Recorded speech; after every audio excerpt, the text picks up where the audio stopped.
Welcome back to my mental health and crime channel. My name is Huda London. This is the case of the Idaho quadruple murders. May the 4 victims rest in peace. May the correct justice be served. Condolence to the families.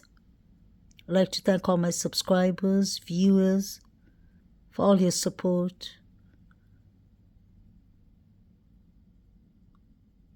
And all the respectful, kind comments you leave behind. Today was actually 2 hearings for Brian Christopher Kohlberger. Both were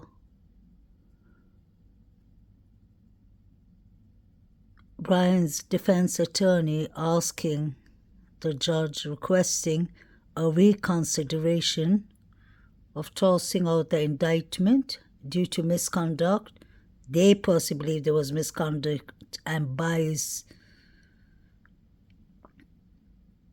grand jury issues and such things. They have done that actually a couple of months ago, and that was tossed through.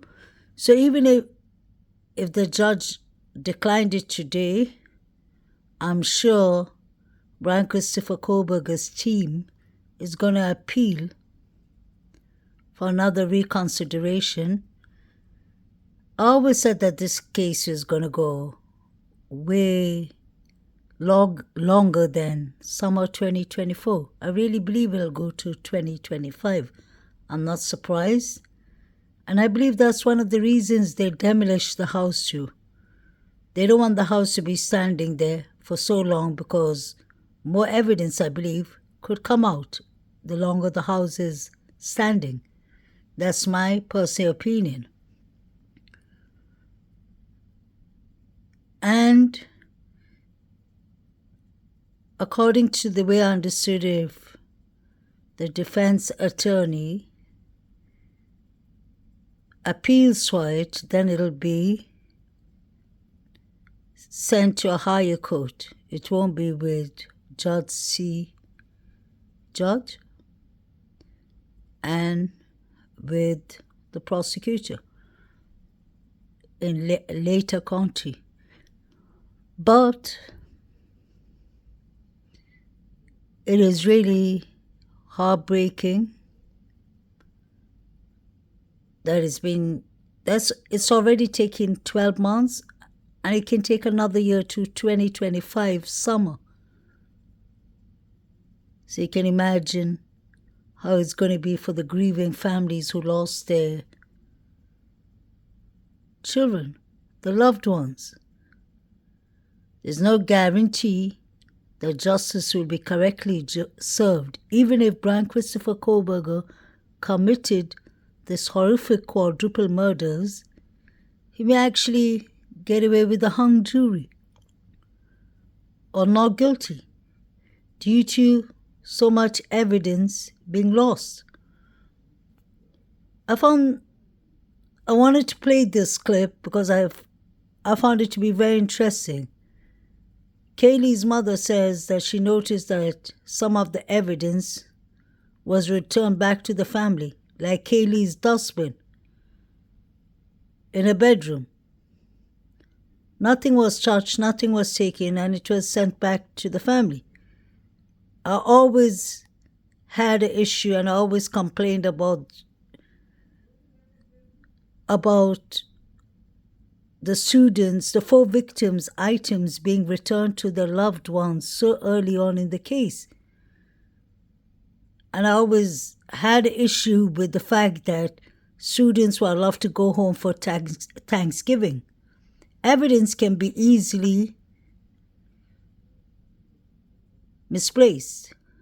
Evidence can be given away back to the family. Let's not forget, Moscow either hasn't dealt with a quadruple murder or murders like this for a very, very long time. The last murder they had was in 2015, and it was one person, so you can imagine a quadruple murder. Why is the university in such a hurry to demolish the house? There is misconduct of evidence, and Taylor should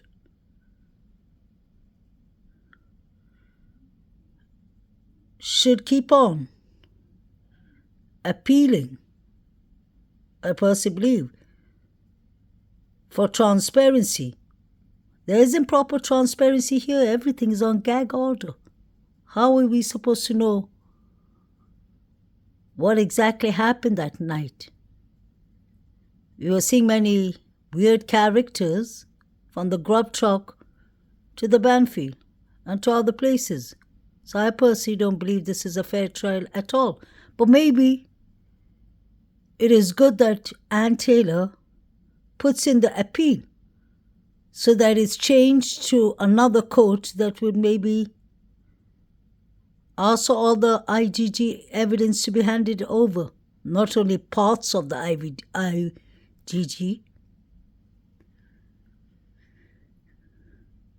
So KAYLEE's dustbin in her bedroom was returned to her. The items were returned to the students, if you remember, from the beginning, which I found really strange. The house was already tampered with because 8 hours gap was there before the police and 911 arrived. What was really going on? The house is demolished. Where's the 3 unidentified male DNAs? And then you have this new information coming out from the Gonsalves family, Steve and Christy, talking about KAYLEE was in the sitting position before she was unalived. Trigger warning. And I always used to wonder, I mentioned that many times, was KAYLEE actually sleeping in Maddie's room, or was she in her room with her dog, which would make more sense, and maybe she heard Maddie yelling, and KAYLEE went to check what happened, and the suspect threw KAYLEE on the bed. Trigger warning. Something's not right here. KAYLEE Gonsalves, one of the students killed in 2022. Her family sat down with ABC News Live anchor Kana Whitworth ahead of today's hearing. We're just left in limbo. KAYLEE Gonsalves' parents sharing exclusively with GMA never-before-seen pictures and videos of their 21-year-old daughter. It's not physically tight. So you can season with these. You can't really season with them, but you can cook with them. Yeah, I know that's in front of the tower. Yeah. This is in front of the University of Idaho Tower. The family still waiting on a full digital copy of KAYLEE's phone from authorities. These are the last moments of your child's life, and you're sitting here fighting with somebody who just doesn't care. They were able to collect some of KAYLEE's belongings from the university over the summer, which raised concerns for them about how well possible evidence was processed, including a trash can from KAYLEE's room that was full and appeared untouched. We opened it. It was a little squeezy applesauce thing like you would give to a toddler. It did not appear to have been gone through. Police saying they had gathered more than 100 pieces of physical evidence from the scene, along with some 4,000 photos and 3D scans of the residence. Still, frustration mounting for the family over what they consider a lack of communication and a rush to tear down the home on King Road. Christy describes for the first time how KAYLEE was found. It's my understanding KAYLEE was kind of sitting up. Yes. And had fought. Yeah. And the way that room's put together, if you come through that door, you can't get out of that room. Completely, totally trapped. Yeah. You're in a bed. Tiny room. The bed was the entire room. You could barely open up the door without swiping the foot of the bed. And it was wall. You know, the headboard was up against the wall. The side where KAYLEE was on was up against the wall. And if you can imagine KAYLEE in an upright sort of position, up in the corner, slumped. I mean, she was trapped. The home on King Road was torn down in the pre-dawn hours of December 28th. This does not make sense. was the coroner not being truthful? Or is it KAYLEE's parents that misunderstood? To start with, it seems like the coroner has given out too much details and information for some reason to KAYLEE's family more than any other family. But then let's not forget, KAYLEE's mother has previously said a year ago that the coroner gave all the information of how brutal the crime scene was and how horrific the killings was. She gave that information to KAYLEE's underage minor sister. So was this coroner just being very genuine and unprofessional and unmindful and giving information out before the gag order? Because now we're hearing that KAYLEE was in the sitting position. Why would it take a year for the Gonsalves to share this information with us? It's become like a suspense true crime story that every 6 months a bit and bit comes out, especially from the Gonsalves family. If KAYLEE was sitting, then most likely she was awake, defending herself. Or could KAYLEE have ran from her room to come to Maddie's aid, and then she met her unfortunate fate? Could that be possible?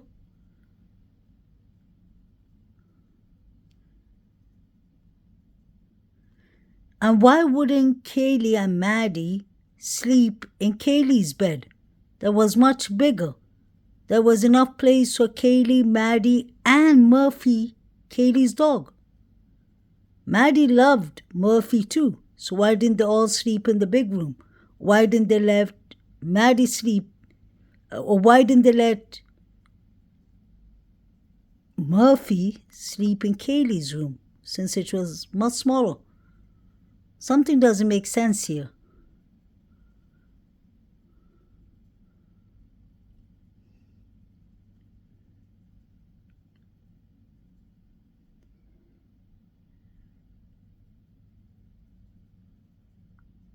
Could KAYLEE have been flung on the bed? That could be very possible.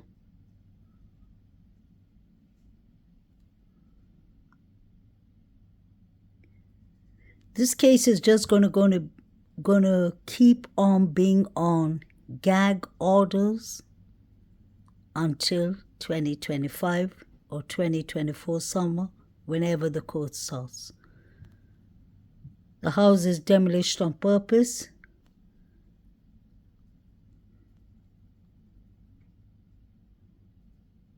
I didn't expect much to happen today anyway. I expected everything to be declined, which happened that way exactly. May these 4 students get justice, these 4 victims. Please like, share, and subscribe.